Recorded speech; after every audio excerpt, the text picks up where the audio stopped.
ఒకసారి floor plan చూపిస్తాను ఎలా ఉందో ఒకసారి పొజిషన్ చూద్దాము. ఇది ఓవరాల్ గా ఆంధ్రప్రదేశ్ కి సంబంధించిన ప్రజెంట్ పిక్. ఇది అంటే ప్రజెంట్ లీడ్స్ కి సంబంధించిన పిక్ ఎలా ఉందో మీరు చూడండి. నేను డిస్ట్రిక్ట్ వైజ్ గా రీజన్ వైజ్ గా ఒకసారి సెపరేట్ చేసి చూస్తాను చూడండి.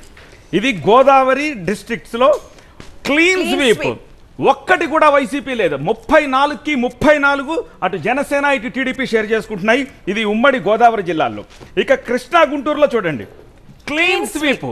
ఇక్కడ కూడా వైసీపీ ఒక్క స్థానంలో కూడా ఆధిక్యంలో కొనసాగట్లేదు.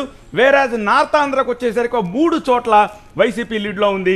మిగిలిందంతా కూడా జనసేన టీడీపీ లీడ్లో కనిపిస్తోంది. ఓకే, ఇక ప్రకాశంకి వస్తాను. ప్రకాశం అండ్ నెల్లూరులో ఒక 4 చోట్ల వైసీపీ ఉంది.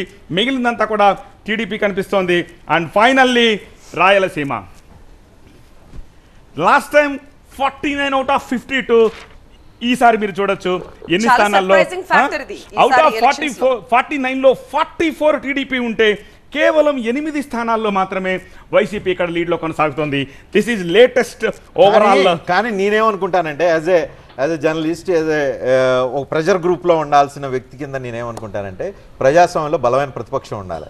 ఇంత క్లీన్ మ్యాండేట్ ఇస్తే అధికారంలోకి వచ్చే వాళ్ళకి కొంచెం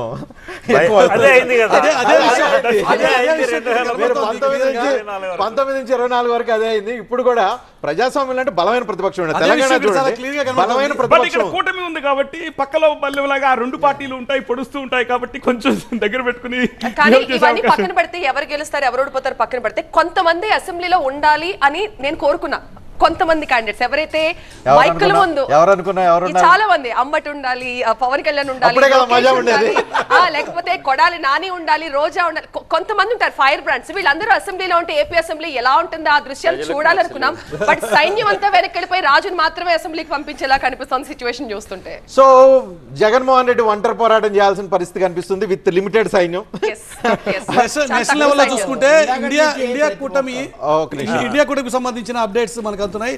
దేశవ్యాప్తంగా కాంగ్రెస్ పార్టీ పుంజుకుంటోందన్నది చాలా స్పష్టంగా కనబడుతోంది. కేరళ తమిళనాడులో ఆ ప్రభావం కనిపించలేదు, ఎన్డీఏ ప్రభావం. అలాగే పశ్చిమ బెంగాల్లో టీఎంసీదే హవా కంటిన్యూ అవుతోంది. యూపీలో అయోధ్య మంత్రం పనిచేయలేదు అన్నది చాలా స్పష్టంగా కనబడుతోంది. అయోధ్యలో కూడా భారతీయ జనతా పార్టీ ఓటమి అంచులో ఉంది. యూపీలో ఇండియా కూటమి గ్రాఫ్ క్రమక్రమంగా పెరుగుతున్న పరిస్థితి కనబడుతోంది. మహారాష్ట్రలో కూడా ఇండియా కూటమి ఇంపాక్టే చాలా క్లియర్గా ఉంది.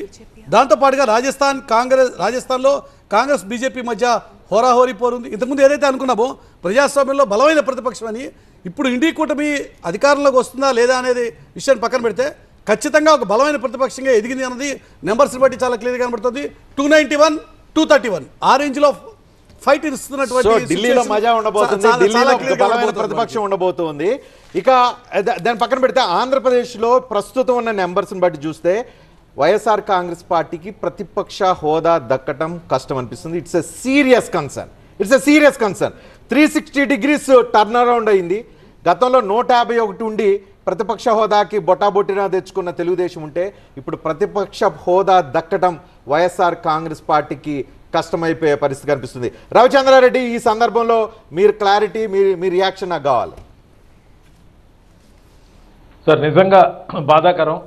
ప్రజలకు నిజంగా మేలు చేసాం, ఇచ్చిన మేనిఫెస్టో అమలు చేయాలని కృషి చేసాం. ఇచ్చిన మేనిఫెస్టోలో ఒక్కటి తప్ప మిగతా అన్ని దాదాపుగా పూర్తి చేసాం. కానీ ఎందుకు ఇంత తేడా వచ్చింది అంటే ప్రజల్ని ఎప్పుడు కూడా మంచి చేసిన వాళ్ళని ఖచ్చితంగా ఆశీర్వదిస్తారని నమ్మాం.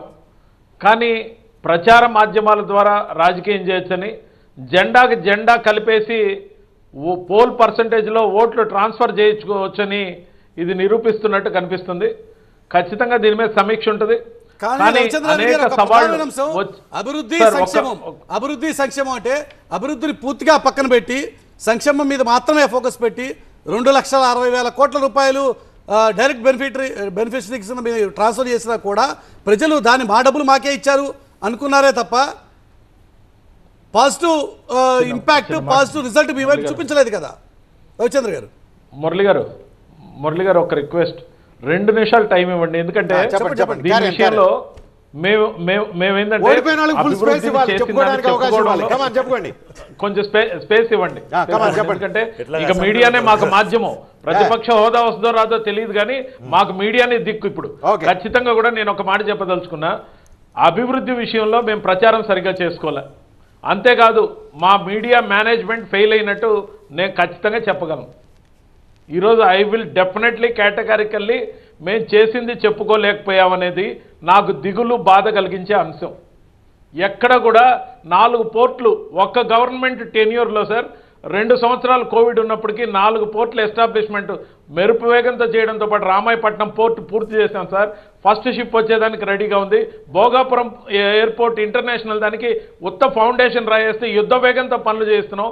అనేక కంపెనీలు వచ్చినాయి. ఇన్ఫోసిస్ వచ్చింది, క్యాబ్ జెమినీ వస్తుంది, రేపు టెస్లా కారు పరిశ్రమ తేవడానికి కావాల్సిన ఏర్పాట్లన్నీ చేశాం. అనేక కార్యక్రమాలు చేసి చెప్పుకోవడంలో వెనకబడిపోయాం. అంతేకాదు ఏ రోజు కూడా సార్ ప్రభుత్వం అధికారంలో ఉన్నప్పుడు పాజిటివ్ ప్రచారం చేసుకోవడానికి ప్రభుత్వంలో కొంత బడ్జెట్ కేటాయించి మేము చేసిన పనులు చెప్పుకునేదానికి ఏ రోజు కూడా చేసుకొని పరిస్థితే ఈ దుస్థితికి కారణం అని నేను నమ్ముతున్నా. అంతేకాదు కొన్ని స్లోగన్స్ ఏవైతే తీసుకున్నామో కులాల పరంగా మాట్లాడకుండా ఉండాల్సిందన్న అంశం, ఆ అంశాన్ని మేము కరెక్ట్గా దాన్ని తీసుకోబోలేదేమో. అందుకే రాయలసీమలో కూడా ఈ విధంగా మేము రౌట్ ఫేస్ చేస్తున్నామేమో.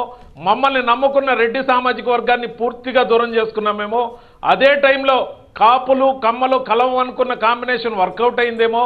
ముఖ్యంగా అగ్రవర్ణాలని ఎస్సీ ఎస్టీ బీసీ మైనారిటీలని అందరినీ ఒకే ఘాటున గతంలో మేము ఇచ్చిన నినాదం కులం చూడం, మతం చూడం, ప్రాంతం చూడం, పార్టీ చూడమని మేమేదైతే నినాదం తీసుకున్నామో ఆ నినాదాన్ని కంప్లీట్ కాంట్రారీగా నా ఎస్సీలు నా బీసీలు నా మైనారిటీలు అన్నప్పుడు అగ్రవర్ణాలన్నీ దూరమయ్యేమో, అగ్రవర్ణాలన్నీ కూడా డ్రైవింగ్ ఫోర్స్గా పనిచేసాయేమో.